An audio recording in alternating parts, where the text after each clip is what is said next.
The Senate will now come to order. Our first order of business is a land acknowledgement.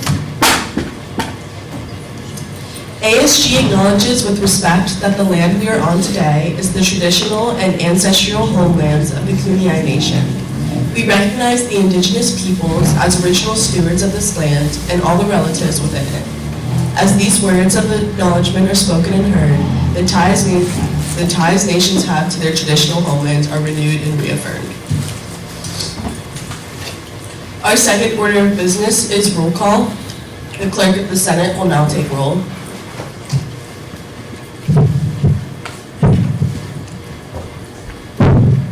Jacob Aragon. Here. Ashika Arasu. Here. Anissa Beckett. Here. Joey Gable. Here. Chloe Cohen. Here. Devin Eater. Here. Dana Farhood. Here. Joshua Feingold. Angelica Galtman. Here. Lily Giovanelli. Here. Takaya Heyman. Here. Chloe Home. Here. Osa Ioha. Anna Jonathan. Here. Gunnar Colin. Here. Arissa Lalavere. Here. Brianna Long. Here. Mia Madariaga Ilana. Here. Jonathan Martinez. Malia McKinley. Here. Tatum Wesley. Sean Paula. Here. Morgan Payne. Carlson. Valeria Rivera. Here. Isabella Sevilla. Here. Alyssa Weaver. Here.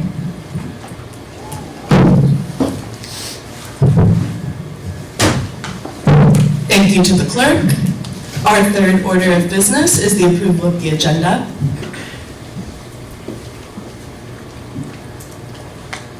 Senator Jolie. I move to approve the agenda for May 4th, 2023. There's a motion on the floor having been seconded to approve the agenda for May 4th, 2023. Is there any discussion?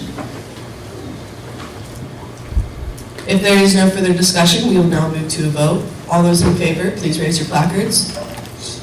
All those opposed? Any abstentions? Motion passes. The next item on the agenda is the approval of the minutes from the last Senate meeting. The IDEA Committee Chair. I move to approve the minutes from April 27th, 2023. Second. There's a motion on the floor having been seconded to approve the minutes from April 23rd, 2023. 27th, 2023. Is there any discussion? If there's no further discussion, we will now move to a vote. All those in favor, please raise your placards. All those opposed? Any abstentions? Motion passes. Our fifth order of business is raising of questions from members of the public. At this time, any member of the public may raise to the immediate attention of the Senate any immediate concerns or issues to be further addressed at the final hearing and business of the public.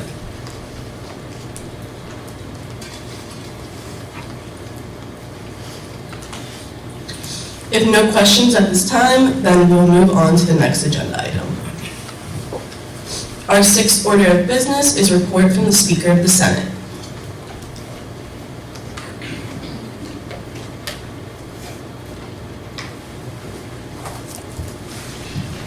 Happy second to last Senate to you all.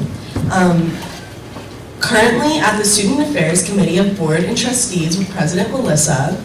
This week I began completing my transition documents for the incoming speaker, have sent out the email to President Harris addressing an issue, have been working with Senate lead team to finish planning out the rest of the 2 weeks. I have attended Finance Committee meetings all week and hope to have the budget settled for next year.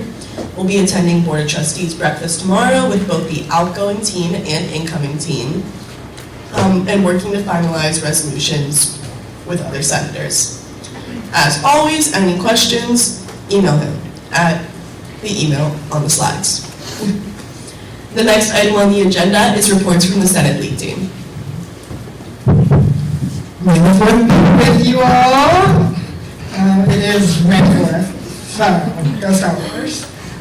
Today is, or next week is the last Saturday. It is in here, Sullivan Hall. Please don't miss. We have a good amount on the agenda, and it's your last one for this school year. So continue finishing up the great work you all have been continuously doing, because I know all of y'all have really been working hard. It's amazing to see, and I hope you finish strongly. Great, and thank you. The next item on the agenda is old business. Our 8th order of business is presentation and vote on a resolution to support queer and trans students and to deny guest speakers engaging in hate speech, presented by the IDEA Committee Chair Anna Zhanamov and Senator Jacob Argon.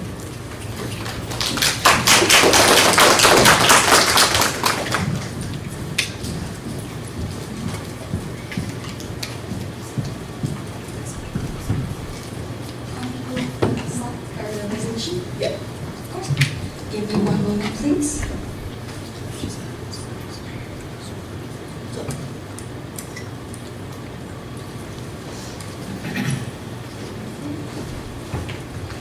Okay, perfect. Hello again, everybody.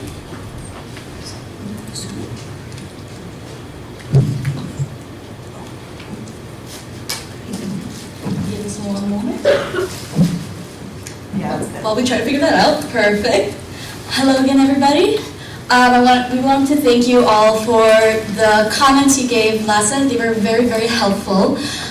Just to summarize what has changed since, in response to concerns raised by senators and Jen, we decided to remove the section about selecting an ASG member to be a part of the speaker selection process.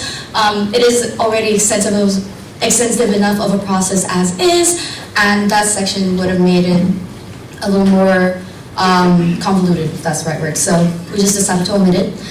There were also some grammatical and wording changes to make some of the phrasing more clear. We specified the requested amount from college Republicans. And the committee decided that we will be leaving interpreting law, specifically Leonard's Law that was brought up last Senate, in the administration's hands, not ours. We felt that it might be reading too much into it and taking on too much when a resolution is just a representation of ASG stance. And so, yeah, those are the 3 main things. And floor is yours. Thank you. Is there any discussion?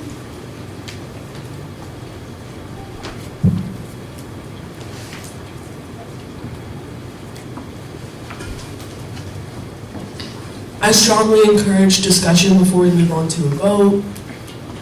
Any final thoughts?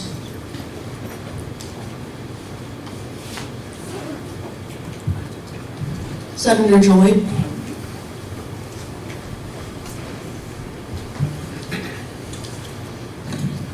Just since we talked, excuse me, a lot last time about like the legal aspects of everything, I was just wondering if you could go over kind of the changes you made to work around that.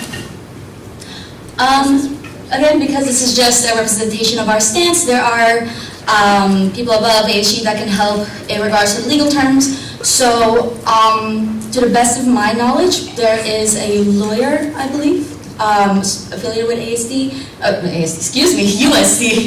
that would help us with the legal aspects of this. So it's not like immediately we'll be rushing in and being like, this is the final version. No, there's still opportunities to continue going over the resolution, ensuring that, you know, it can be worked on over time. So, yes, go ahead. And we also toyed with the idea of like including parts of like how this isn't part of Leonard's Law or how this isn't protected in the Constitution or whatever. But we ultimately decided that for one, we're not necessarily qualified to opine or to interpret the California Constitution, let alone Leonard's Law. So we kind of just wanted to designate this as a statement for what as a Senate we believe, and then if there are problems with interpreting the law or applying the law, leave that into the hands of people that are qualified in that area.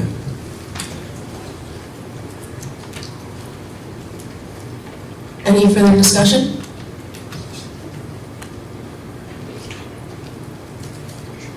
The Sustainability Coordinator. Hi, thank you. Sorry, thank you guys so much for coming today. Again, really appreciate the diligence you guys have put into this. So you took out the clause about the representative from ASG, which I completely understand, and the concerns about that were valid. But I was just kind of curious because the resolution, I guess, so the final be it resolved before like who it's being delivered to, mentions that ASG will work with student affairs and all those offices and everything to kind of, to decide about speakers that might be problematic coming to campus. And I was just wondering if going forward, like what that process would look like, or do you have any idea, like how would you envision that? I think it's good as is. I was just like curious, like what that would look like, so we could kind of get an idea of, what the effect of the resolution would be. I think because it involves, because the wording implies implementing a policy, this is something that I believe can be expanded on further should the resolution be passed with administration that is above ASG's power. But thank you for asking, though. I understand the concern there. The Sustainability Coordinator. Sorry, just to follow up. So with that, it says that the Associated Student Government will work with them. So will ASG be involved in that process? Because it doesn't sound like it's just above ASG. It sounds like ASG will be a part of that process, right? Yeah, so I think what we kind of meant by this is that by establishing this resolution, we're getting involved in that process by saying that as a collective, as a Senate, we believe that these needs to be impacted in policy. So by passing this resolution, it's kind of the first step. In terms of, I guess, implementing a policy or creating a policy, if higher-ups believe that's necessary, I think it would be kind of in the way in which we handle it now, especially when how we approach a speaker like Matt Walsh. I don't know if we require a hearing or anything like that, but basically why we put this in is just to prove that, for one, ASG wants to be a part of that process if they decide that in the future this needs to be addressed in that capacity. Thank you. With that, is there any further discussion or motions?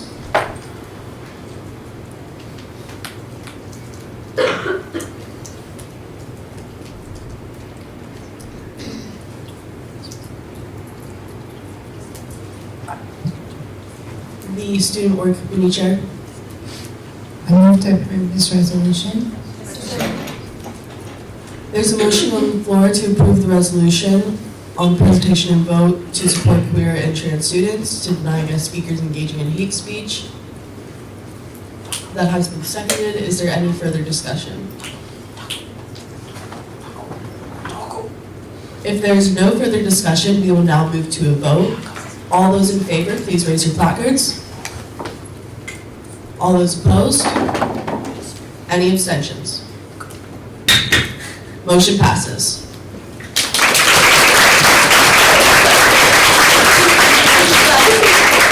That is our first resolution of the year.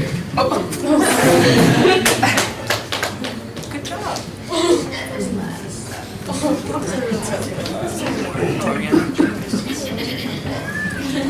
The next item on the agenda is new business.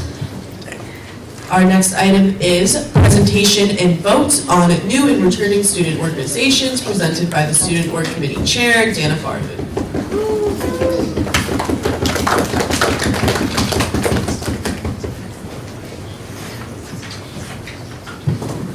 Hi everyone, this is sadly last time we will be up here doing this.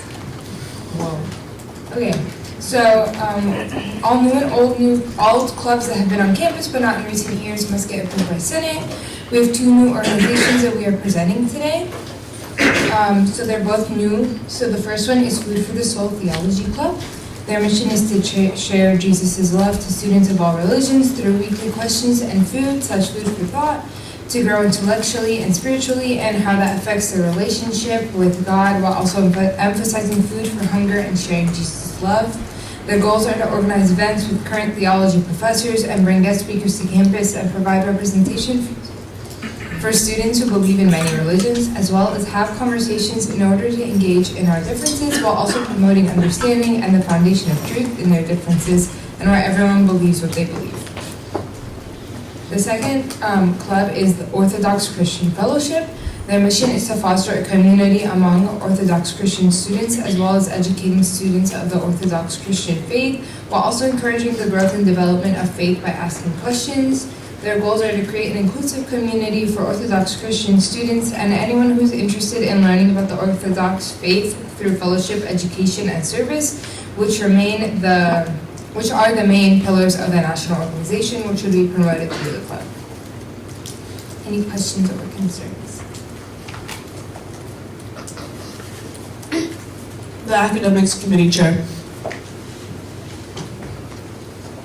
I move to approve both new clubs. There's a motion on the floor having been seconded to approve the new and returning student organizations presented by the Student Work Committee Chair. Is there any discussion? If there is no further discussion, we will now move to a vote. All those in favor, please raise your placards. All those opposed? Any abstentions? Motion passes.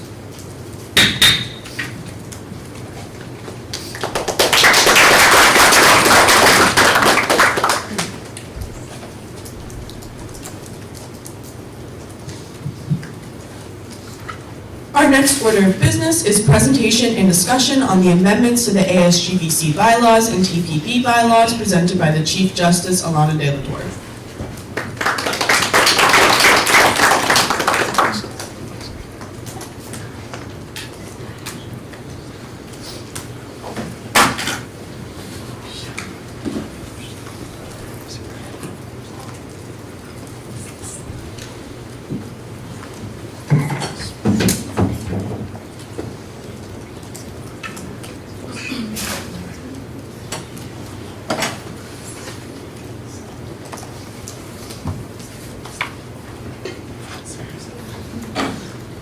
Okay, hi everyone. I'll be presenting the TPP bylaw edits, and then Jordan and Thomas will be presenting the ASGBC edits.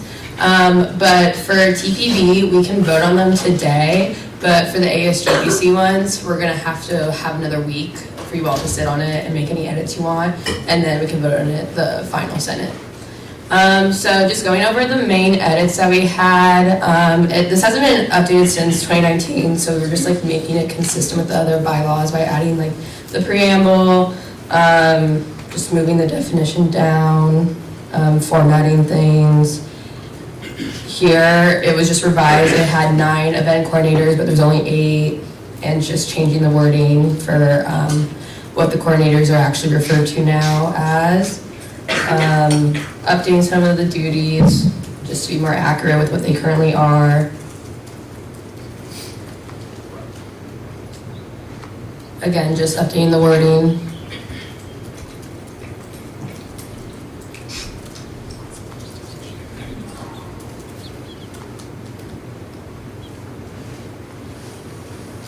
For the vacancies, this was like one of the bigger things that we just updated. There was no formal procedure for if there was a vacancy for the TPB chair, if the TPB chair resigned or was removed. So we just clarified that here by saying that the vice chairs would decide amongst themselves who would serve as the acting TPB chair until a new person is selected according to the selection process. And if the vice chairs can't come to a decision, the decision then would go to a team vote. Yeah, and so just updating that so there's actually like a formal procedure just in case. And here we were just updating the member removal process just to be in accordance with how the rest of ASG operates, which it would go to the judicial branch. And we also took out TPB street team because that is not currently in practice anymore.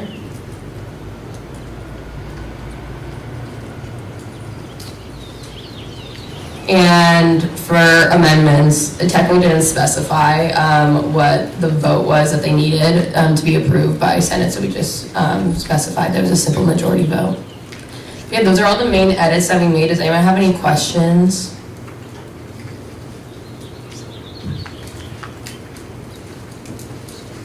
The Student Life Committee Chair.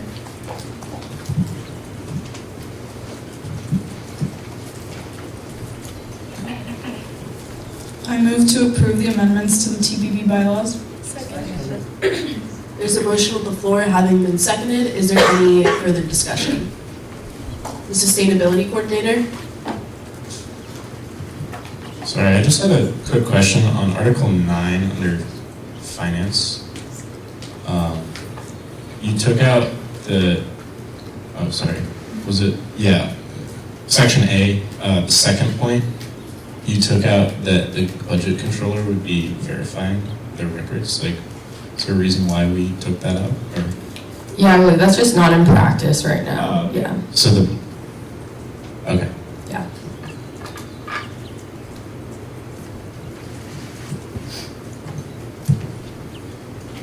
Any further questions, discussion?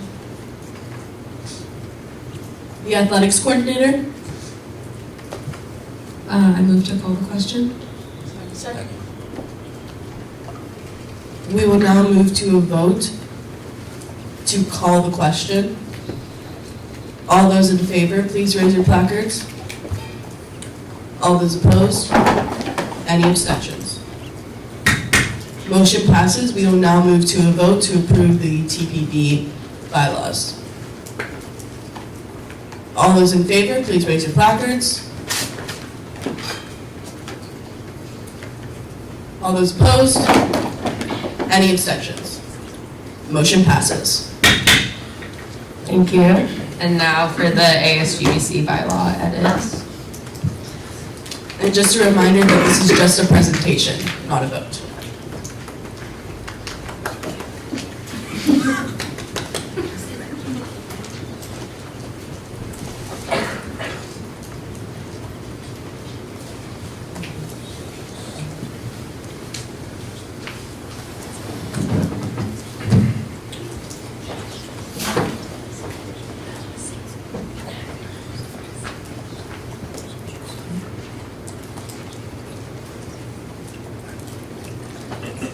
Hello everyone. So I'm going to be presenting the ASGBC bylaws. Ashley will not be here, so any questions you may have, just please ask them right now, or after the presentation, obviously.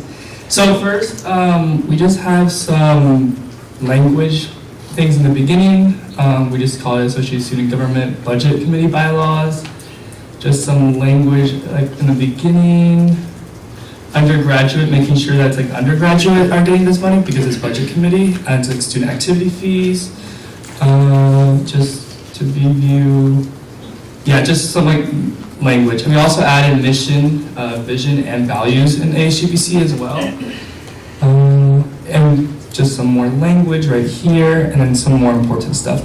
So first, the biggest change right now is if the category is not filled by an HGBC category, like member, we can add it from a different category. So if we have an applicant from like Greek life and we don't have a multicultural applicant, then we can just change it around. So just making sure that we have quorum every time, every meeting, and that's making sure that we have a due diligence search as well. Right here, we put that in. It's just making sure that we have a full quorum, full committee, and making sure that those it's more efficient in the future for that. Yeah, so this is just more language. So first year residential instead of having it before. It's just some old language, TPB. Yeah, so I guess this is another change right here. So this is just getting rid of the allowing HGBC to meet during the first couple of weeks. It's just after classes have commenced now, and it's a little bit minor change.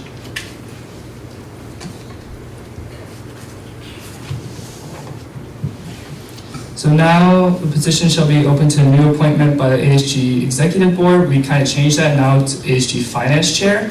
So this was some old language before like we would have to go through ASG Executive Board if we had a new member, but now it's just going to be through ASG Finance to making sure that's just a quicker process through finances, so it's all finance, and that doesn't have to go through ASG Executive Board anymore. A non-permanent member may resign, so this is just going to go through ASG Finance Chair again, and before it's going to go through Executive Board. We kind of just made that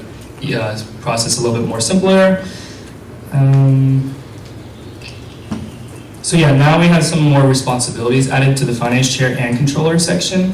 We added this shall be responsible for updating other members of ASG on ASGBC proceedings as necessary.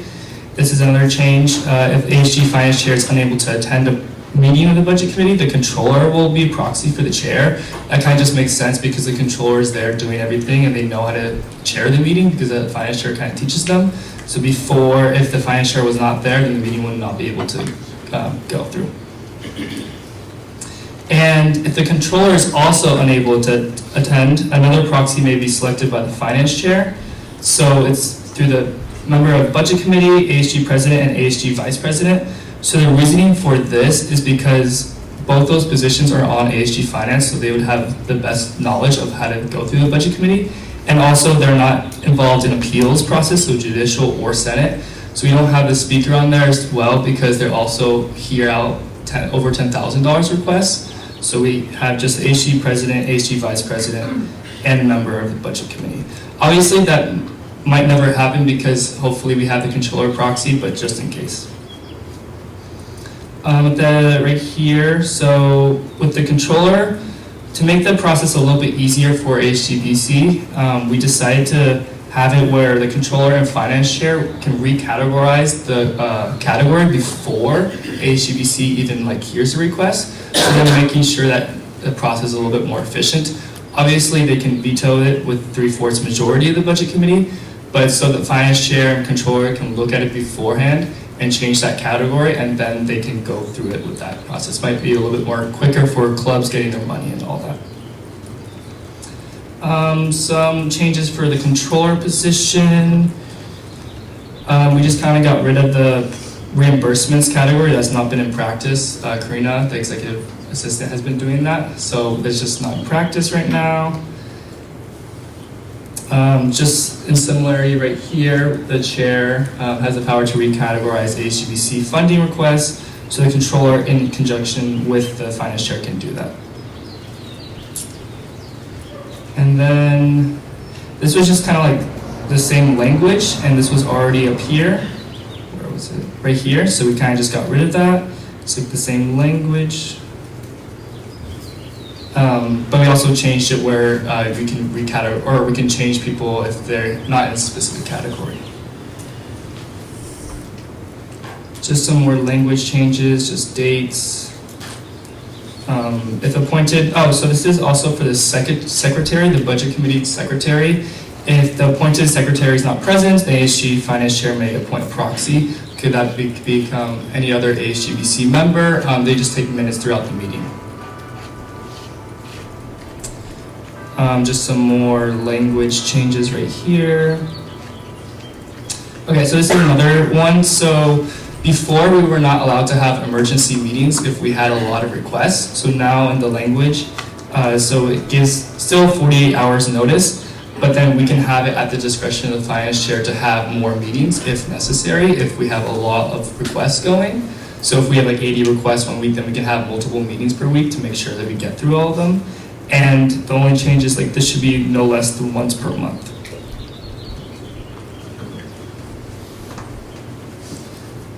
So that all meetings should be open to any member of ASG. So if they provide a written notice of no less than 48 hours, the finance chair is at the finance chair's discretion can allow them to come in. They don't have any voting power, and they should have not the right to vote or make any motions, and making sure that they can't talk until the chair allows them to. So this is also an important one right here. So before, it didn't say this, but we kind of had this in practice. The controller, finance chair, and advisor are the only ones allowed to talk about things, about decisions from ASGBC until it's allocated. So we kind of wrote this in right now. So if the club has any questions before I allocate that request, then they can ask me and we can talk about it. But in practice, ASGBC members are not allowed to talk about how a request is made until I allocate that into their account. So this is just kind of more language. This has been in practice, just making sure the ASGBC members can't do that before that. Yeah, so it's kind of like what it says right here. Must abstain from discussing and voting on requests from their own student organizations. But they also still count towards quorum, which is also important, because if we have 5 people and someone's a part of a student organization, then we would have 4. But now it says that they can still count towards quorum, which is really important. So this is just a little bit more language. This has not been in practice. Right here. Right here is like the Budget Committee reserves the right to deny any organizations of financial assistance or funding. It's kind of going again what I said earlier. We added missions, values, just making sure that language stays consistent throughout the whole bylaws. And ASGBC reserves the right to deny any activity funds to any appointed officer, organization, or other ASG sanctioned group requests that exceeds allocated ASG funds previously budgeted by the Finance Committee or is found in violation of USD or ASG organization event policies. This is just making sure that we have the right to deny activity funds even after allocating it. And if it exceeds the allocated funds, if I have allocates like $1,000 and they spend over, then we have the right to reserve the right to deny activity funds to any organization, just making sure that. What a personal privilege.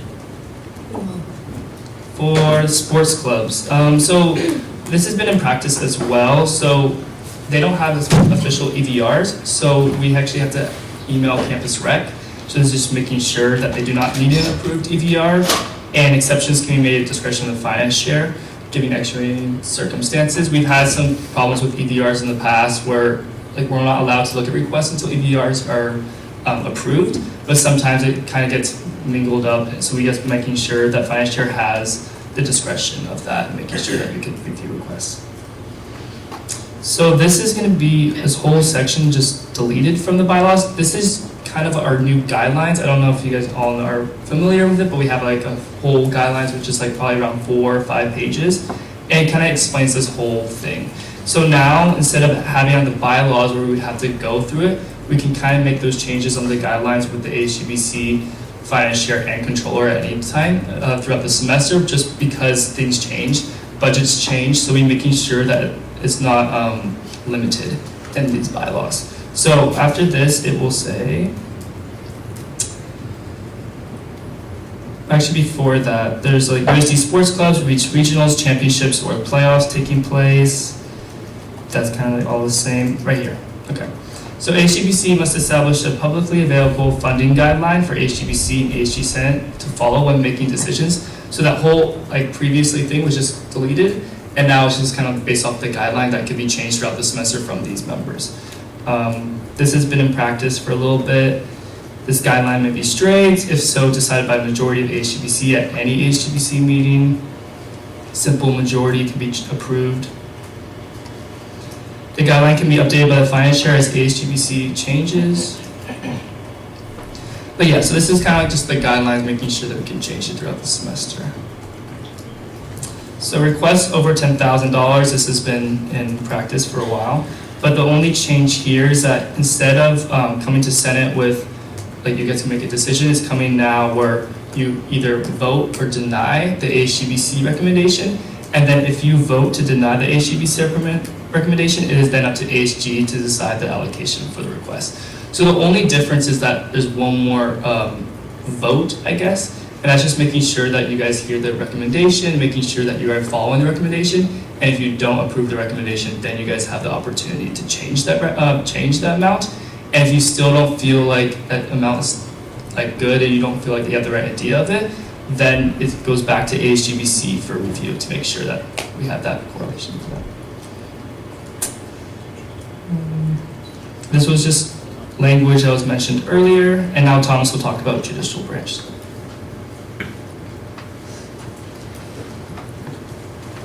Good afternoon, everyone. So very just quickly, the judicial branch was not really created before these bylaws were, so this is essentially just changing the appeal process to be moving away from Senate lead team, and then any appeals would then just come to us instead. So that is really a majority of the language here is just putting in Chief Justice and judicial branch and everything that is involved with that. Outside of that, not really many more changes other than just the big one, which is removing Senate lead team's ability to just handle the reviews and then coming to us, which is also in line with many other bylaws that have their appeal process come to us instead. And yeah, that's pretty much it from me. Just keeping it short and sweet. I think there might be one other section. The GBM, yeah.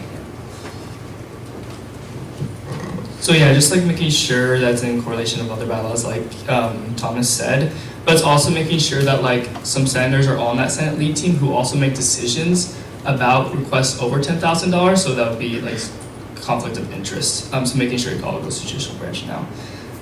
So yeah, GBMs allocated for GBMs can be allocated towards other GBMs this semester, but no other funds can be allocated. This has been in practice for a little bit where if you have a GBM, you can use other funds that you haven't spent for another GBM, but if you have an event that's a little bit more specific, you can't use it for another event. And that's just making sure that, like, if they're taking an event and we haven't approved it yet. So making sure that it just stays consistent with what we've been doing.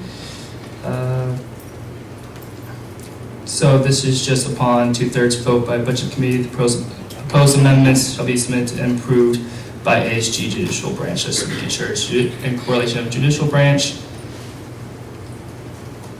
Yeah, I think that is all of the changes, making sure that. Yeah, so I guess the more language right here is just before it used to be controller dealing with reimbursements, but now we have someone else dealing with that, so we just got rid of that. And yeah, I think that is all. So if you guys have any questions for Thomas or I. Senator Valeria?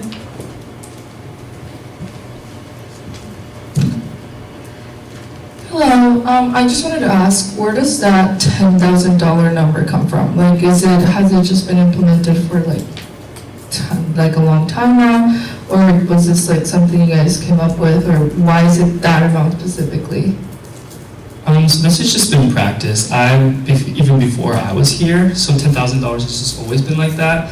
And looking at requests throughout the year, $10,000 is actually a pretty good measure because we only have a couple, and if we had it maybe around like 8,000, probably a lot more requests would actually come to Senate, and that would just be not efficient for you guys and not efficient for us. So $10,000 is probably pretty good. I've seen that number rise throughout this semester. We've had $20,000 requests, $30,000 requests. If you guys have seen all those numbers.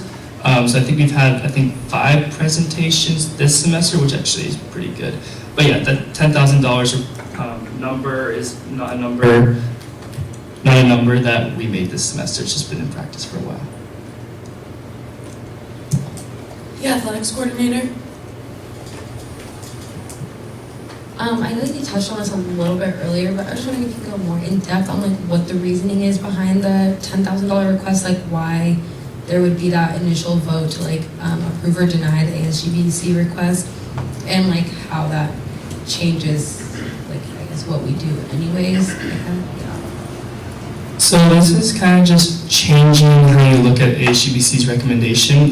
The finance chair and I have noticed that like in the past that like we want to make sure it's all consistent through ASGBC funding requests and how we allocate those requests. So we just want to make sure that you guys have seen like, oh, this is inconsistent of other ways we fund ASGBC. So you guys take that recommendation like really serious. And then if you really have something against or new information is coming up from this presentation, then you can change it. But it's just kind of like one more vote, a vote making sure that you guys look at the request or the recommendation and that this is in correlation with all other requests from ASGBC. Because like I said earlier, there's some requests that come out $8,000 and we fund those requests in the same way that we would fund a $10,000 request. But obviously you guys don't see all like, 100 requests that we get every week or every month. So we're just making sure that's still in correlation with that and consistent. But obviously you guys have the power to still change that amount if necessary. Athletics coordinator? Thank you. And then also, just to clarify, that vote has to happen before any discussion, or is that like not specified? Just to, be sure. So that is going to be before you vote to then So you vote whether to deny or approve the recommendation. If you deny it, then it goes to another vote. Does that answer your question? The Sustainability Coordinator? Hi, so going back to that $10,000 number, I guess I was just wondering, like, if it should be proportional to the budget, or like why it isn't proportional to the budget, and why it's $10,000, and then also historically where that number came from, because I thought maybe that was like ASG decided that, like the number that requests come to, the number for which requests come to Senate, and then like, would that, or even if that isn't a policy, like wouldn't that be worth considering that ASG sets that number? Yeah. So unfortunately, I don't really have that much information about the $10,000 number. I was not here. I know that Madeline might have some information if she has any information on that. I don't know when it was in practice. Madeline? So this number was created probably like slightly over 5 years ago, and it was when we got a $10,000 request, and at that time that was much larger than any other requests that we were getting.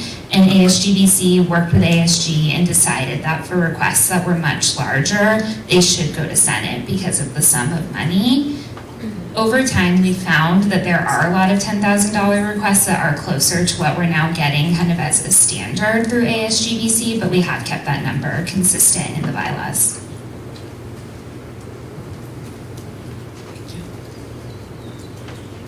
Any other questions? The Sustainability Point of order, Coordinator? the allotted time has expired. The Sustainability Coordinator?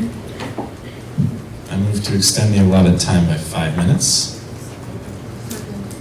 There's a motion on the floor, have been seconded. If there is no further discussion, we will now move to a vote. All those in favor, please raise your placards. All those opposed? Any abstentions? Motion passes. The Sustainability Coordinator. I guess then my question would be, is it worth considering changing that to a proportional amount, especially as 5 years ago, just like inflation and what money can buy and what events are, like what the precedent for events requesting money for has gone up. And like that number is going to always be in flux. So instead of just setting it in stone at $10,000, we could give like a portion of the ASG budget or something. It's just a thought. I'm not like 100% behind it, but I'd like to hear your thoughts and then other senators' thoughts as well. That's definitely a good way of doing it, but also, I mean, even in this semester or last semester, we added $50,000 throughout the semester, so that proportion would be from the beginning, so it would be ever changing every single semester. And going back to your first thing, if it should be more or even less, if it is more, then you probably will see HGBC request less, which also doesn't give you guys much power of like big requests, because even $10,000 is still a lot of money. It's just the amount of money that's been changing. Your like requests has been going up. $10,000 is like, yes, inflation has been probably a little bit with that, but $10,000 is still a high number right now in this current market, where $10,000 would be probably good for you guys to hear those requests. Senator Devon? Should we potentially like insert a clause that says that the $10,000 number should be reconsidered after X amount of years given like inflation? Yeah, I mean, that could be like one, but also these bylaws can be changed every semester, every year, so it could be just changed like that easily. But a clause could work, it's just, it might be a little bit more confusing if in 5 years from now, like they don't really understand that clause, they're gonna have to get rid of it regardless. But these bylaws can be changed every semester, so that number can change with you guys' approval every semester. This is kind of just like the groundwork for that. Thank you. Senator Valeria?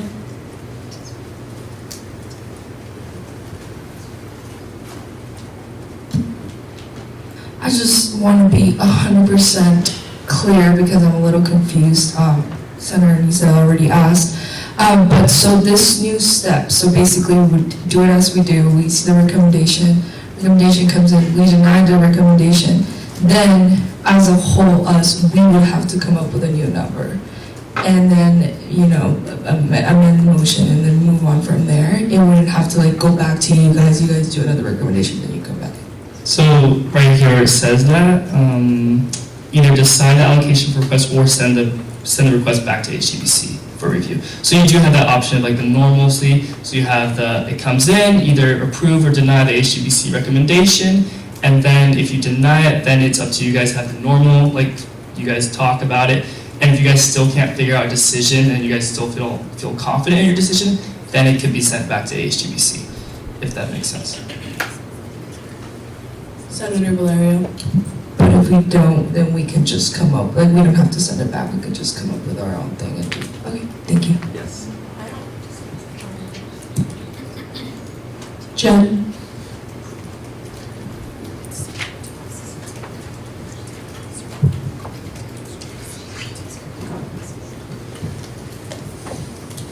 I don't see that in there, that the Senate can,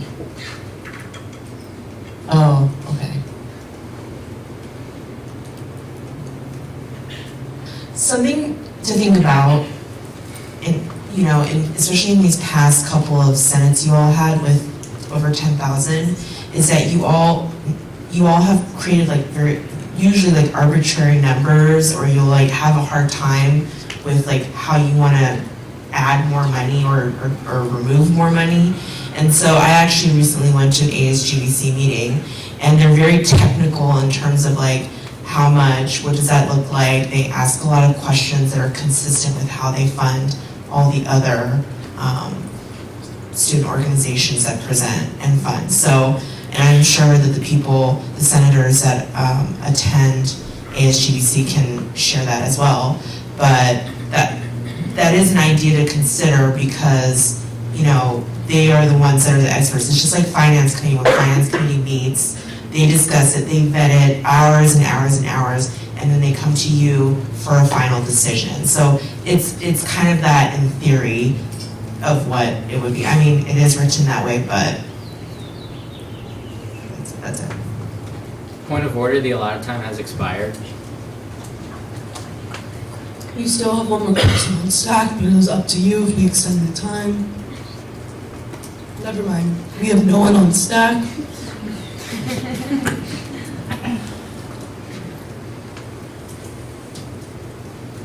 Okay, if there is no further discussion or motion, we will now move on to our next agenda item.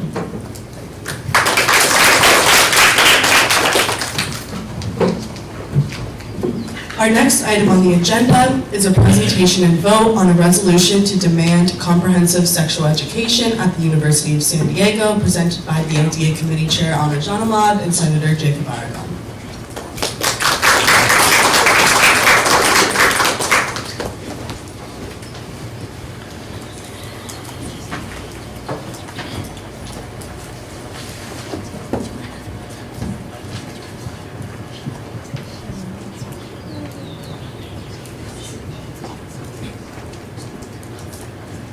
Okay, hello again, everybody. Before we begin discussion, there is a note that Melissa wanted to have read out, since unfortunately she couldn't be here at Senate today. To the ASG Senate, thank you all for taking the time to look over this resolution. Over the last several weeks of the semester, it's been an initiative of mine to explore and dig deep into the unseen needs of the USD student body.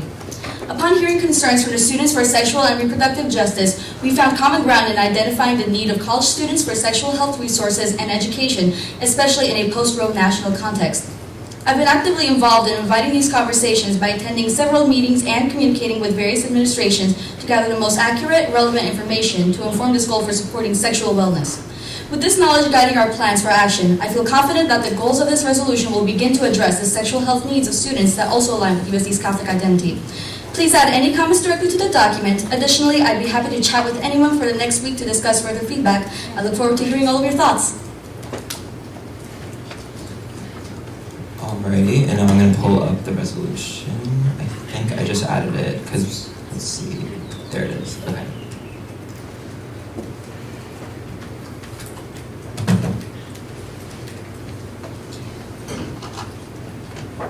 Okay, so kind of similarly how I did the last resolution, I'm just going to kind of go over main points. This is a pretty long resolution, it is 7 pages, so please follow along while I point to certain things as well as make comments like Melissa said if you have any questions, concerns, or feedback. Just to clarify, President Melissa has worked a lot on this. We really wish she could be here. A lot of the meetings she was able to conduct herself, and then as a co-author I inserted a lot of research as well as some tentative meetings that I attended, but a lot of the work was from President Melissa herself. So basically what this resolution is, the first whereas is that ASG became aware of a student organization called the Students for Sexual and Reproductive Justice, or SSRJ, which I'll refer to a lot throughout this document, who were denied permission by Student Life to distribute contraceptive products. The Office of Student Activities and Involvement, SAI, enforced the principles outlined on pages 11 and 12 of the USG Student Organization's Handbook, stating that student organization programs and events must align with USG's Catholic identity. So the first process of this resolution was to provide contraceptives on campus as well as comprehensive sexual education, mostly just to attend to the needs of students. However, part of the meetings that Melissa have gone through, as a Catholic university, we have to abide to the Catholic doctrine as well as the Catholic tenets, and unfortunately they don't allow or accept the idea of contraceptive use. So in that vein, we're not allowed to provide contraceptions or distribute contraceptives in this resolution. So going off of that, we defined what comprehensive and sexual education looks like, so we can kind of create an outline of what we're going to implement and what that looks like for students. We have some research about what STD rates and diagnoses look like in San Diego, as well as looking at intersectionality, how important sexual education is for intersectional groups on campus. We go into some details about the Finance Committee, about a request when it came to STI testing in the Student Health Center, and then we finally get to all of our be it resolves and be it further resolves. And the first one is, with this evidence, our authors concur to affirm that student need for sexual and reproductive care and education. Evidently, an increasing number of students are seeking resources for sexual health treatment, leading us to consider the fact that they're unable to access sexual health education and STI prevention measures on campus. Restricting access to sexual health resources is ultimately problematic, as it logically contradicts the university's commitment to the holistic wellness of students. As authors, we have established that human dignity affirming care must include prevention, treatment, and education. Each of these aspects exists symbolically with another as they greatly inform the autonomous decision individuals make for their bodies and health. So that's kind of our statement when it comes to this resolution and why we think it's important that we pass this overall. We also go into details about how we're going to work with marginalized groups, especially with an emphasis on the LGBTQ+ and BIPOC communities as they face access to sexual health disproportionately. We also go into how we should be persistent about adamant calling the USD community to pay attention to health and safety concerns. We mentioned how we're going to collaborate with USD Wellness, USD Ministry, Student Life, and SSRJ, and other relevant organizations to implement this resolution, as well as strongly consider continuing funding towards STI testing at the Student Health Center each semester. And there's a couple more, just mostly going into like seeking empower the autonomy of students, continuing to foster an ongoing safe climate and discussion towards student health needs, specifically to sexual health needs, and then also ensuring that we're still in line with USD's values and the Catholic theological discourse that we have to abide to as a university. So if you guys have any questions or comments, please let me know, and we'll definitely get them back to Melissa as well. Senator Devon.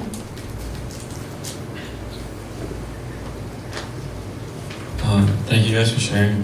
It's a great resolution. I was just wondering, I know that, I forget which year, but students are required to take like a mandatory online training for kind of like sexual health and stuff like that. And I was wondering if you guys factor that into your resolution, if you had like suggestions for editing that like course that students are required to do.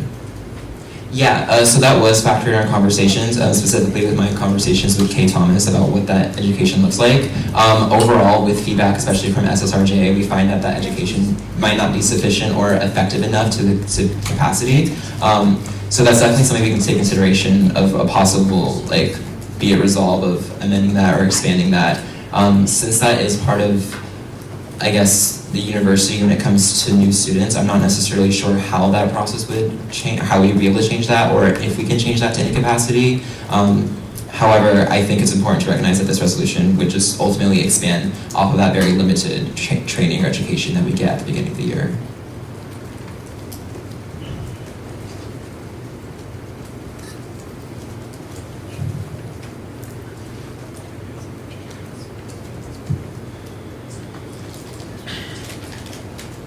The Academics Committee Chair.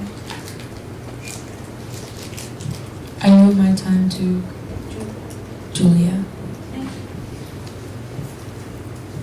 Wow, amazing. Thanks, Sean. I'm Julia McAtee. I'm the founder of SSRJ. Hello, good to see you.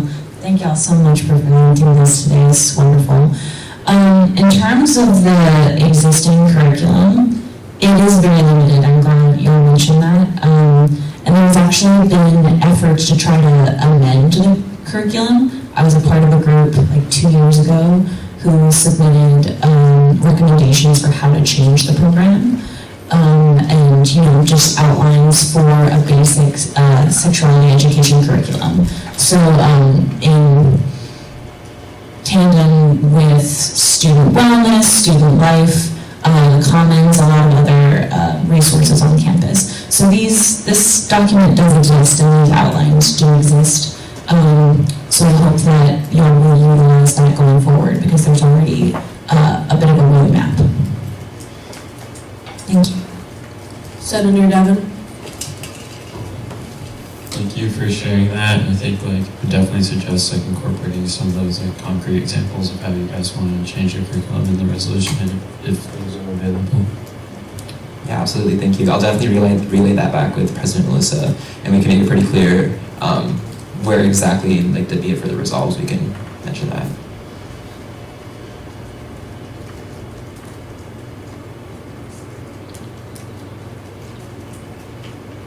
Is there any further discussion? Again, this is a presentation and vote, so if there are any motions, you can also move to table, approve, or deny a resolution.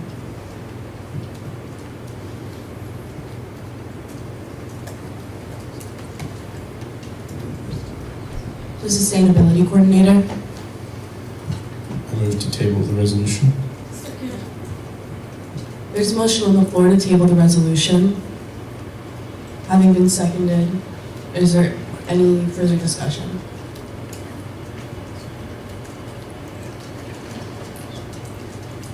If there is no further discussion, we will now move to a vote. All those in favor of tabling the resolution, please raise your placard. All those opposed? And any abstentions? Motion passes. Thank you, guys.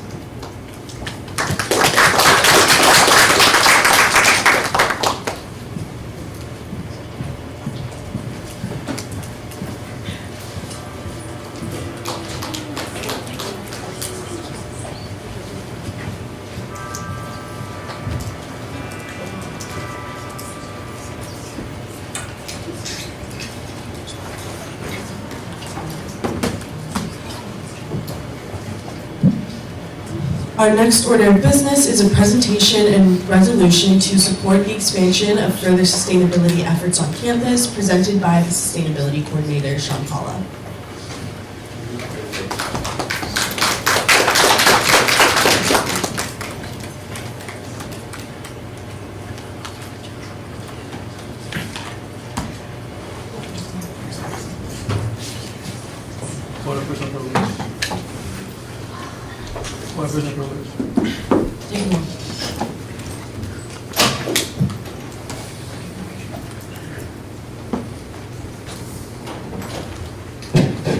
Hi everyone.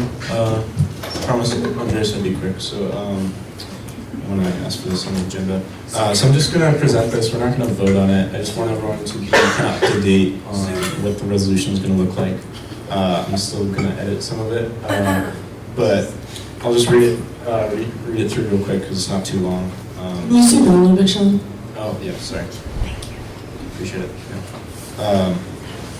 So the first whereas, so basically, whereas is that basically the University of San Diego is committed to its climate action plan in 2016. And initially they said they wanted to reduce GHGs by 50%. And then in 2019 they established the goal of full carbon neutrality, which doesn't mean that GHGs are at zero, but it's that they find ways to reduce those as far as they can, and then they offset it so that the net, I guess, amount that we're producing is zero. And then to do this, they created a full energy master plan. I think it was in 2021, and that's very extensive. Has kind of provisions for like all the buildings to be outfitted with solar panels and other renewable energies, and ways to like reduce energy usage and everything. So I just referenced that. And then also the university requires all new buildings to have a LEED certification of silver. So basically what LEED is it's certified by the U.S. Green Building Council, which is a nonprofit that does that. And they award points for fulfilling certain areas and certain requirements. Some of them are like sustainable sites, materials, and resources. So in the footnote note, I linked kind of I think it's a checklist for that. And if you go to page 6 and 7, that's probably the best overview because it's very dense. But that one you can kind of see how what the different categories are and like how many points are awarded for each thing. And then when you scroll down through the document, you can see how specific points are awarded and how they evaluate that. But anyways, at LEED silver, you need at least 50 points. So yeah. And then the next point is that the wellness building doesn't have any plans for solar panels on it as of now. And that we want to recognize that that's kind of a missed opportunity because it has available roof space. And so our first be it resolved is basically requesting that it gets outfitted with solar, and that then the next one goes on to kind of support the vision of the EMP, and that continues throughout campus, and that all future building projects, and this is the next be it resolved point, is that we want to see all future building projects, incorporate solar from completion of construction and from the beginning of the design process as well, so that they're not wasting resources kind of retrofitting them or anything.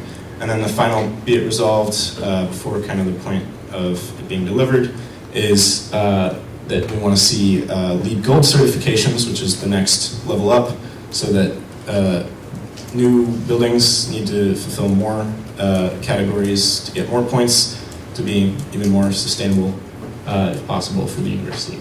And then the final point, I haven't finished that, but I have to find all the proper outlets for it to be delivered to. So I will be working on that. But yeah, I'd love to hear any questions, comments, concerns, etc.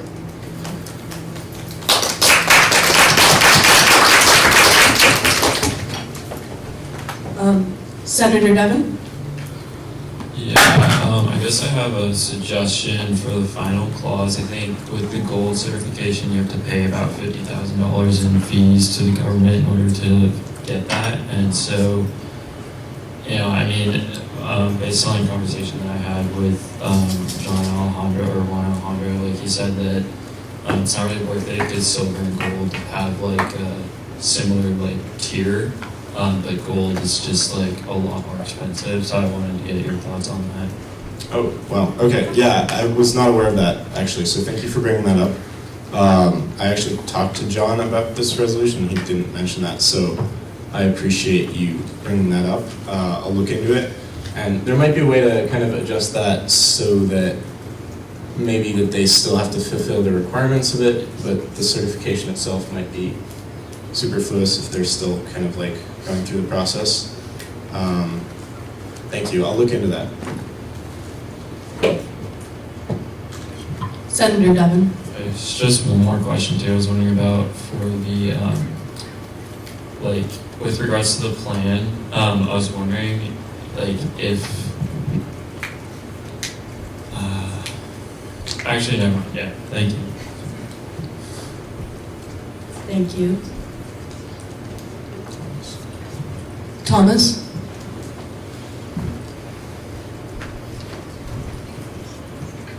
Just thank you for your time. Very quickly, in terms of installing solar on the wellness building, do you think 2 years is a fair estimate for getting the permitting and attachments to get solar up on the wellness building?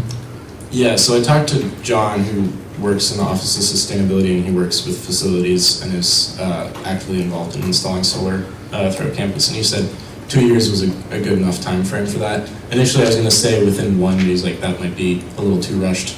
But realistically, I think they could do it in 1, but 2 kind of gives them a little buffer.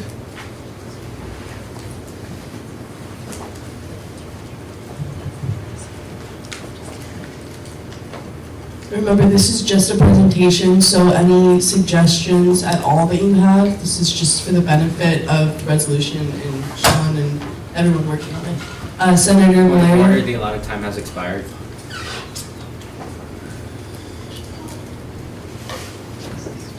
Senator Mia? I move to extend the allotted time by 5 minutes. There's a motion on the floor having been seconded to extend the allotted time by 5 minutes. Is there any further discussion? All those in favor, please raise your placards. All those opposed? Any abstentions? Motion passes.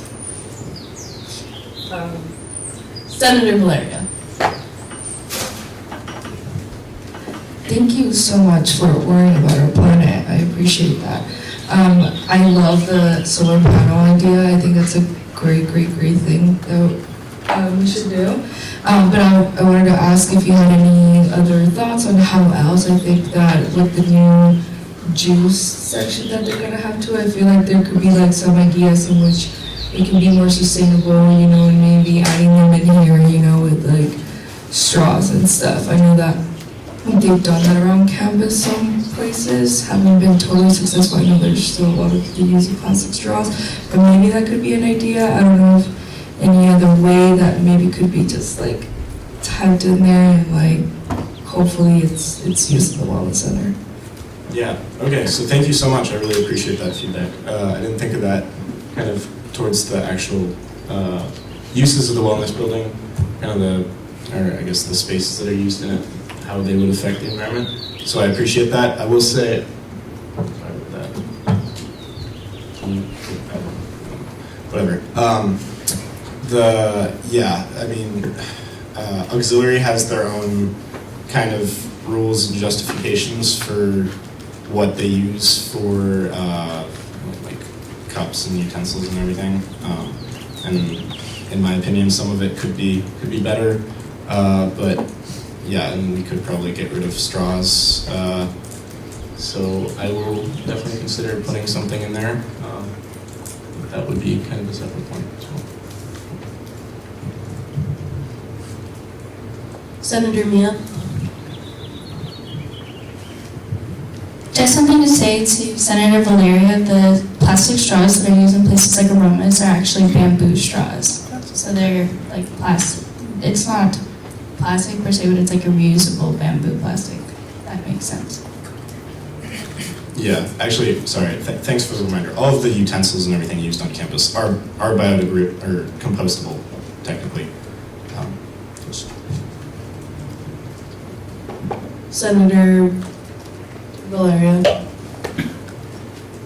Sorry, that probably was a bad example. I was just trying to give an example of ideas or things that they could do. I don't know, maybe, I don't know if it's already in the plans to also maybe like the paper instead of having like drying things in the bathrooms. I don't know, just trying to throw it out there. But thank you for that information. I appreciate that about the straws from the school. Yeah, I appreciate that. No, I appreciate your overarching point, I guess, about how the interior of the wellness building will look and how that'll affect the environment, because we'll definitely take that into account as we make edits. Chief of Staff?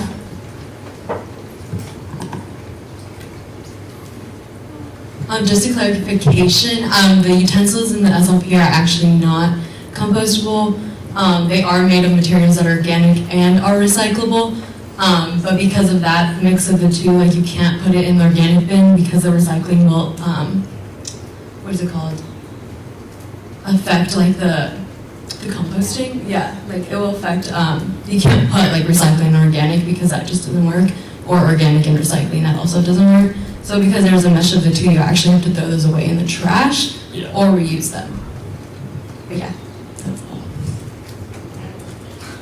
Yeah, like I said, they're technically compostable. I don't know what the correct term is. I was told they were technically compostable in that they're made of organic materials. But yeah, they can't just be composted, they have to go in the trash. But they do biodegrade a lot faster than regular plastic. So it is superior to regular plastic forks, for example. The controller.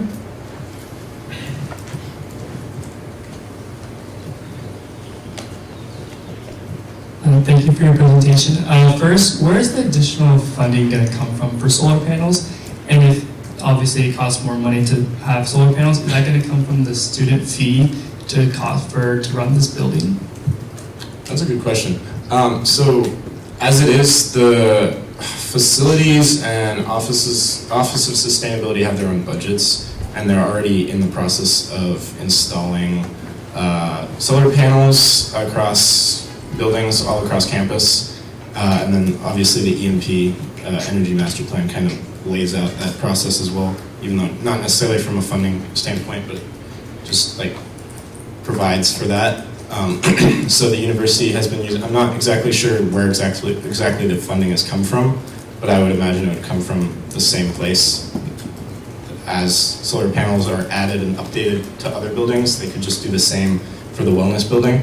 But I could put in a clause there to be like, don't use the wellness building fee, if that's something that you guys think would be the right thing to do.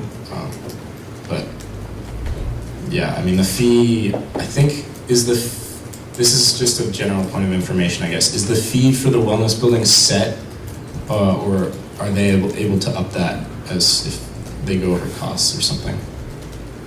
Because that would affect whether I would put that in there as well. Point of order, the allotted time has expired. We do have 2 people on staff. Senator Ishika? Never mind.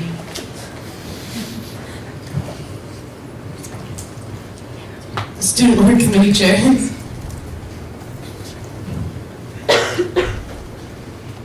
I move to extend the time by 5 minutes. Second. There's a motion on the floor having been seconded to extend the allotted time by 5 minutes. Is there any discussion? All those in favor, please raise your placards. All those opposed? Any abstentions? Motion passes. One clarification. Jen? Just to try to answer that question, I don't know for certain, like 100%. It sounds like from the presentation when Katie Roy was here that there was a set amount, that there was an amount that's been like established for the wellness fee. I do think that it's probably something that may fluctuate, so this may, I don't know though, but I think they'll probably keep it the amount that they have it, but I don't think it's set in stone yet. So I don't know if that's helpful, but that's what I know is up to this point. Okay, yeah. Thank you, Jen. I will definitely add something then. Well, I'll look into it more, but I'll definitely make sure that this wouldn't kind of increase the cost for students, because I wouldn't want that. This would kind of be as the next priority as construction continues. Senator Devon?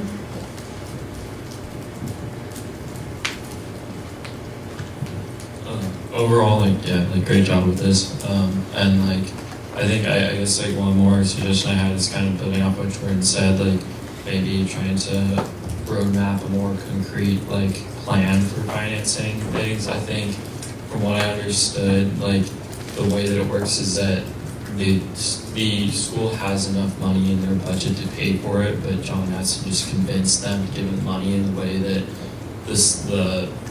that it's rationalized for being paid for is by the declining costs in the future. So once they have the solar panels installed, in the future they don't have to pay as much in electricity bills, and in that way money's saved, and that's how it's like financed, even though it's not really like actual money that they're pulling out of future. It's like future money that they're saved, and because of that they can rationalize paying for it, but just making sure that no additional costs would be incurred to students, I think is a good point, and that's maybe something we should look into. Yeah, I really appreciate that. I'll definitely, the overall purposes of the resolution is to really support sustainability efforts on campus and really support people like John when they ask for funding for things like this. So I'll definitely put a clause in kind of expressing that, and that we want to see the university pay for that, but also that it doesn't get kind of passed off on students.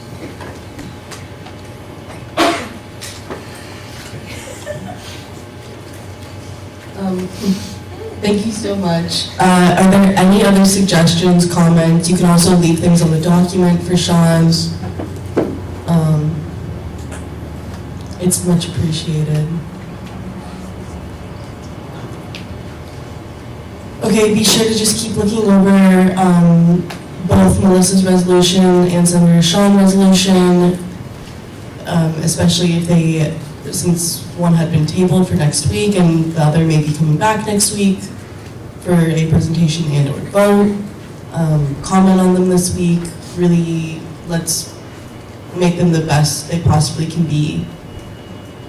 And as many eyes on them as possible is the best way to go about it. So, thank you, Senator Sean. Yeah, thank you guys so much.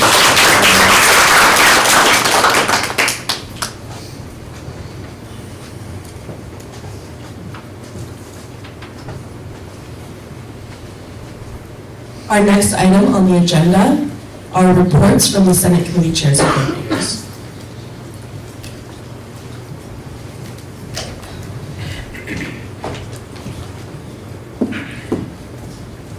Hi everyone, happy Thursday. Also, happy Asian American and Pacific Islander Heritage Month. So just a couple updates. So we have hosted and allocated for engineering grants and have the visual arts, history, and anthropology review later this evening. Our last review meeting for research and travel grants will be on May 9th. We have just submitted a initiative request for finals de-stress with Copley. And due to the extensive research needed for the academics committee resolutions, we will just be assisting other senators with their resolutions, namely the sustainability coordinator. And if you have any questions, please feel free to reach out, but also please continue to circulate the power outage survey. We want to get as much data as possible. We've already gotten a lot of responses, but even more would be great. And my email is on the screen. Thank you. Hello everyone. So first, a piece of news that wasn't announced last week. Our Lady of Guadalupe celebration has officially been institutionally funded. So congratulations to everybody involved. Meaning no resolution needs to be presented anymore, so that's perfect. As you know, we presented 2 resolutions today. One got passed, so congratulations to everybody. We got our first resolution passed in ASG this year. Senator Jacob has met with VP Charlotte Johnson and had a productive conversation, and they discussed current talks about an exhibition at UCLA for a research project that deals with studying the needs of students with intersectional identities. And the second piece of news is that an SLP dining survey is live. This is something that Senator Kyla was a part of, and Senator Mia is part of as well, yes. And you can scan a QR code to take it now. And as usual, if you have any questions, my email and office hours are up there. Thank you. Hi everyone, we presented 2 student arcs today for approval. This was our last presentation of the year, very sad. We're going through the feedback we got from our tabling event, and we're using that to lead the next student art committee with information and ideas. Had so much fun at the Padres game, thank you TVB, and good luck to the Lakers tonight. They're going against the Warriors, game 2. Thank you, and I hope you all have a great weekend.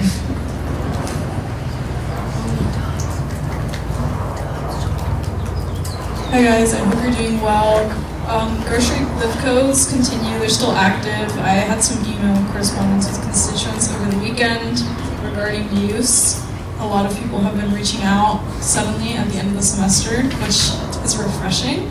I'd like to continue to work to support resolutions. Shout out to Sean's that's coming, Senator Sean that's coming on the Student Life Committee.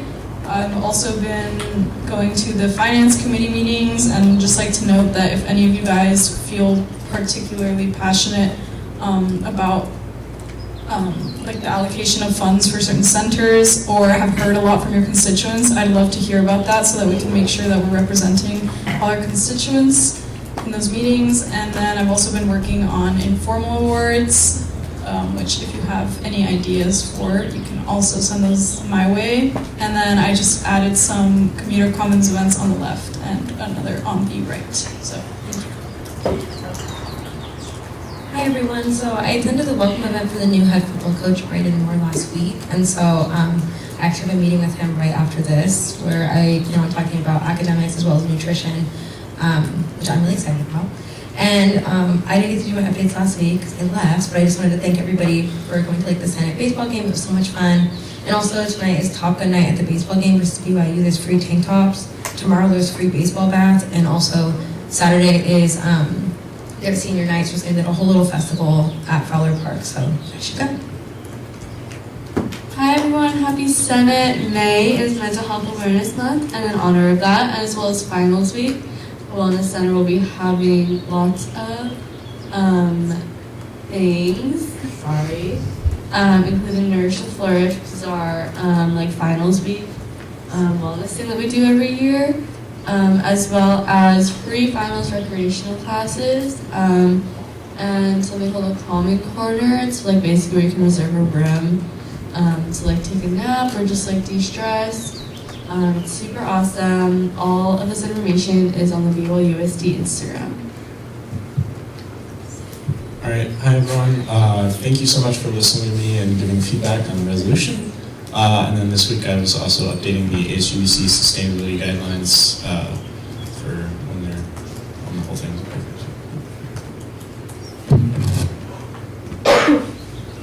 Thank you to our committee chairs and coordinators. Next on the agenda is reports from the ASG Executive Board. All right, good afternoon, everybody. I'll be doing Melissa's announcement. So she's at SACBOT today with Andres. She also says congratulations to Andres, who, if you didn't know, was elected president of ASG for next year. The ASG Endowment Scholarship is closed, and the awards are going to be sent out by next week. And she also wants to give a huge shout out to all the senators who worked on the resolution that was presented earlier. And she very much looks forward to hearing the feedback. She had her first one-on-one with Dr. Byron Hallett last week, and attended a thank you lunch with Charlotte Johnson last week as well.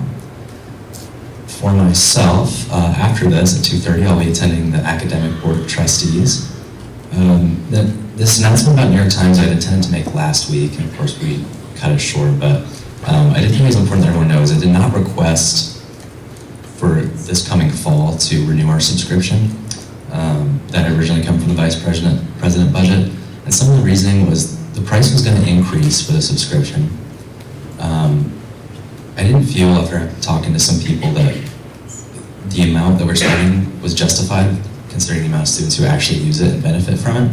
Additionally, I learned that faculty and admin do have access to New York Times, and so if there are situations where students need New York Times access for homework assignments or papers, etc., that can be provided through the faculty members.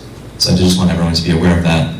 If anyone has questions, comments, or concerns about that, please email me. I'm happy to discuss it. And of course, congratulations to all the new senators, exec members. Hi all. For me, the Senate bylaws that you all voted to approve are officially posted on the ASG website. I already presented the TVB and ASGBC bylaw edits, but I'll also be chairing the incoming speaker of the selection interview/vote on Saturday, so that's exciting. And we have our last parking reappeals meeting of the semester next Wednesday, and our last official judicial branch meeting today, which is sad. And for Kobe, yeah, Kobe's not here right now because he had an emergency surgery this past weekend, but he's doing well. But in other news, the Padres game was a success thanks to those who came out. And the Rooftop Cinema Club is showing Everything Everywhere All at Once on May 8th at 6:40 p.m. in Manchester Grand Hyatt, San Diego. Doors open at 6 p.m. and I checked earlier and they're still available, so make sure to tell your friends. Also, Senior Salute is on May 11th in the Garden of the Sea from 6 to 8:30 p.m. And the final TV event of the semester, Italian Ice and Sweatshirt Giveaway, is on May 10th from 12 to 1:30 p.m. in front of the UCs. Thank you. Okay, so I'm reading Ashley's today. So she's at the Board of Trustees Finance Committee meeting today. Congratulations to all selected and elected ASG members next year, including my successor and current proxy, me. So ASG Finance Q4 Fall 2023 meetings are in progress. I attended last night. It was very long, but they're getting through all the requests. I think they have another meeting Friday. So yeah, 2023-2024 ASGBC funding guide to be voted on the final ASGBC meeting next week. It's just like I said, we're going to vote on guidelines for next year. And that fun fact is way too long actually, so I won't be reading it.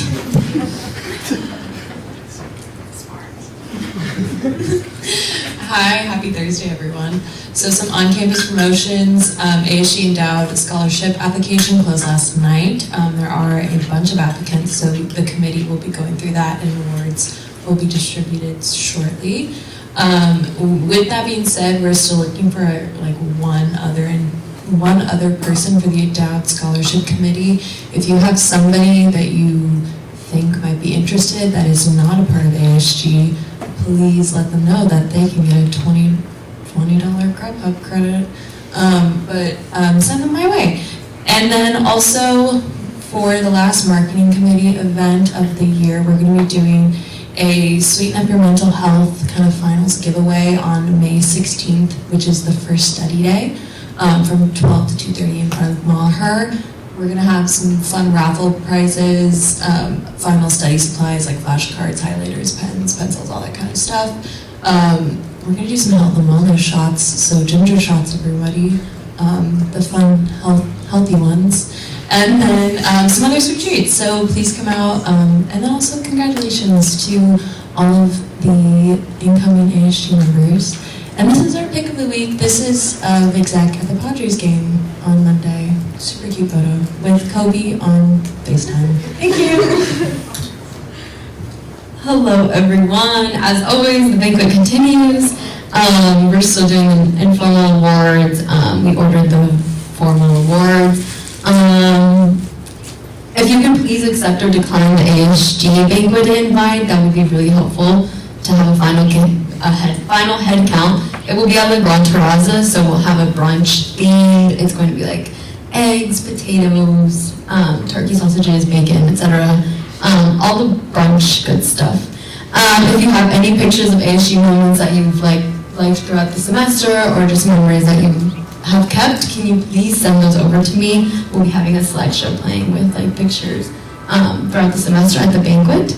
And then the Latinx and Hispanic grad celebration, there are volunteers needed, so if you are available and can help volunteer, that would be amazing. And then I attended the Cutie Ball and the Luau and continuing, and both were amazing events. The Finance Committee meetings, doing those as well. And then for the quote of the day, a single leaf working alone provides no shade. And then the next slide, if you guys can. That's like the brunch theme kind of that we're going for. It doesn't have to be exactly, of course, and please don't buy anything. But yeah, look cute. We're gonna take brunch pictures. Okay, bye, thank you.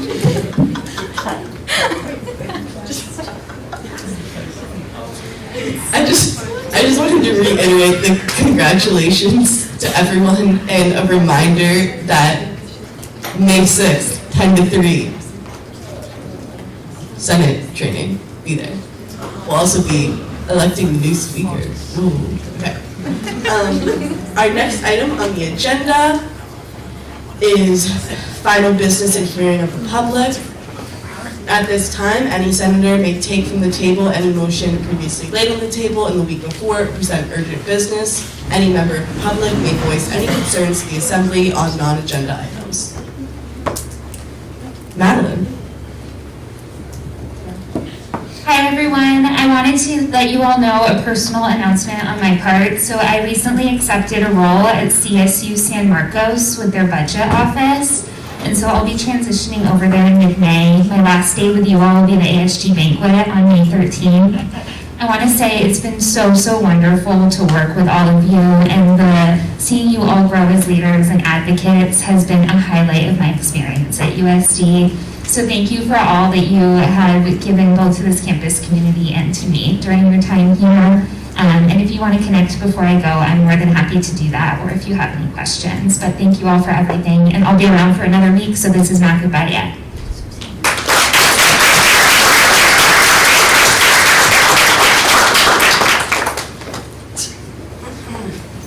Jen?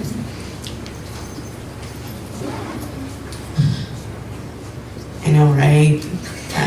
Trying to hold it in, been trying to hold in that information for a while about Madeline. So this mic is particularly loud. We wanted to also, we have a celebration farewell for Madeline's departure, and you all are invited. It will be on next Friday, the 12th, from 3 to 5 at the courtyard. So if any of you all are interested, we would love it if you join and take part of that. And then you'll also get to see Madeline at the banquet. So please, I know our team appreciates Madeline so much, and I'm sure she's touched a lot of your lives, all of your lives. So please make sure you take the time to connect if you can. Okay? Thanks, Madeline, for everything.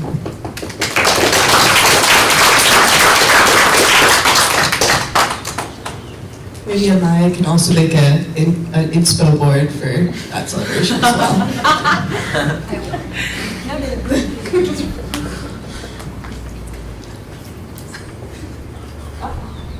The student board committee chair. I move to adjourn the meeting. There's a motion on the floor having been seconded to adjourn the meeting. Is there any further discussion? All those in favor, please raise your placards. All those opposed? Any abstentions?